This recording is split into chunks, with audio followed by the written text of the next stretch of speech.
உங்கள் வீட்டில் இந்த மாதிரி பழைய காய்கறி கூட இருந்தால் அதை தூக்கி போடாமல் இந்த மாதிரி ரீயூஸ் பண்ணி பாருங்கள், ரொம்பவே யூஸ்ஃபுல்லாக இருக்கும்.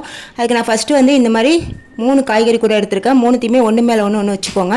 கடைசியாக லாஸ்ட்டாக வச்சுருக்கக்கூடிய பார்த்தீங்கன்னா ரொம்ப டேமேஜாக இருக்கிறதுனால இந்த சைஸ்க்கு வந்து கட் பண்ணி எடுத்துக்கோங்க. இப்போ கட் பண்ணக்கூடிய இந்த மேலே வச்சுட்டு 3மே வந்து ஒன்றா ஜாயின் பண்ணிக்கணும். ஜாயின் பண்ணுறதுக்கு பார்த்தீங்கன்னா இந்த மாதிரி கேபிள் டை யூஸ் பண்ணி ஒரு 4லேருந்து 5 பக்கம் நல்லா இந்த மாதிரி போட்டு டைட் பண்ணி விட்டு ஜாயின் பண்ணிக்கோங்க.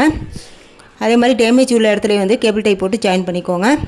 ஜாயின் பண்ணி முடித்தோன்னே மேலே உள்ள ட்ரேயும் வச்சு அதையுமே இதே போல் ஜாயின் பண்ணி எடுத்துக்கலாம். இப்போ அடுத்ததாக இந்த மாதிரி நைலான் கயிறு எடுத்துக்கோங்க. இதை வந்து இந்த கூடையோட சென்டர் பக்கம் வந்து இந்த மாதிரி ஒரு பக்கம் முடிச்சு போட்டுட்டு இன்னொரு பக்கம் இழுத்து இதே போல் ஒரு 4 பக்கம் வந்து லைனாக வந்து போட்டு விட்டுக்கோங்க. நல்லா டைட்டாக போட்டு விட்டு கடைசியாக வந்து ஒரு பக்கம் முடிச்சு போட்டுக்கோங்க. இப்போ இதே போல் கீழே உள்ள ட்ரேயிலே வந்து ரெடி பண்ணிக்கலாம். இப்போ அவ்வளோதாங்க. இதுக்கப்புறம் பார்த்தீங்கன்னா இந்த மாதிரி ஒரு ரோல் எடுத்திருக்கேன், கார்ட்போர்ட் ரோல். இதில் வந்து இந்த சைஸுக்கு 4 பீஸ் கட் பண்ணிவிட்டு இது அப்படியே வந்து இதோட கீழ் பக்கத்தில் வச்சு ஃபெவிக்விக் போட்டு ஒட்டி விட்டுருங்க. இப்போ இதுக்கு வந்து ஸ்ப்ரே பண்ணிக்கலாங்க. நான் ஸ்ப்ரே பெயிண்ட் வந்து பிளாக் கலர் எடுத்திருக்கேன். பிளாக் கலர் பெயிண்ட் வந்து இந்த மாதிரி ஸ்ப்ரே பண்ணி விட்டுக்கிறேன். இப்போ அவ்வளோதாங்க, சூப்பரான ஒரு ஷூ ரேக் வந்து ரெடி பண்ணிட்டோம். இப்படி தாங்க இருக்கும் ஃபைனலாக.